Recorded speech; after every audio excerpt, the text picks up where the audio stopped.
What do you imagine the next few years will look like for Crete Collective? It's a fantastic question. I hope their experience has been like yours. I think that's what I commonly hear, is that there's a at last kind of moment when folks get introduced to us, right? Because I think when you're laboring in the neighborhoods that we serve, and everybody in your network is looking at you like you're the expert just because you're in the neighborhood, that's isolating, right? And it's kind of like, no, that's so much I do not know, right? And I ain't trying to pretend like I do, and it's hard, right? And so the folks who I think most folks feel like, oh, I found my tribe. Not that we want to be tribal in a negative sense, but I found my people, right? Folks who I don't have to explain my context to, right? Because they're in neighborhoods like mine. Folks who have very similar questions to mine and are working on those issues and maybe are a little bit further down the road, or we can sharpen each other. So the first reaction is that, and I think out of that, I think I have felt, and folks in the collective have felt a real love for each other, a real kindredness, and a real excitement that we're not alone, right? And the Lord seems to be preparing a table that we can all gather around, and we're making space for other people to gather around that table. And so there's a camaraderie and a love and affection, and a lot of sharing that's growing up in that way in the network. Um, we're still a small network, and that's fine with us. We don't ever have to be the 800-pound gorilla. We just be faithful with the Lord gives us. And I think there are two things though that I would pray that the Lord would grow if He's pleased to do it. One is to grow that we keep finding each other, Hmm. right? With existing churches or new churches, we keep finding each other and keep finding our way into this fellowship together, Yeah. and this sort of partnership together, and that we do that in a way sort of longer term, where we start to sort of build some local hubs, right, or some regional hubs. So right now we got four churches in Florida. Daytona, our identity there in Daytona. Darrell Williamson, who was on the board, and the folks down there at New Life in Tampa. One of our newest planters is also in Tampa, Keith Babb and the Way Church.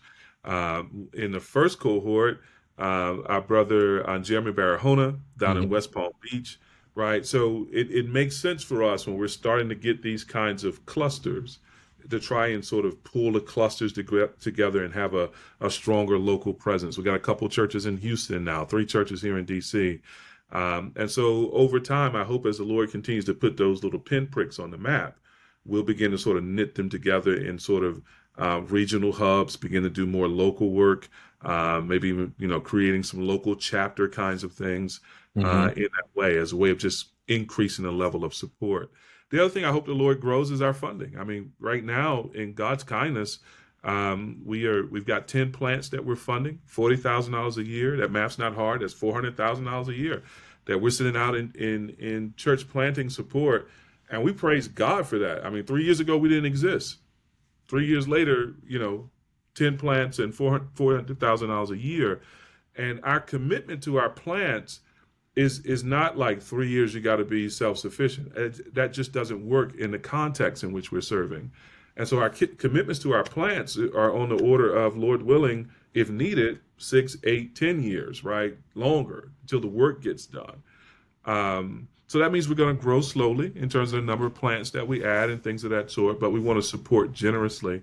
And so I'm just asking the Lord to just grow the number of folks who partner with us in terms of giving and supporting the work.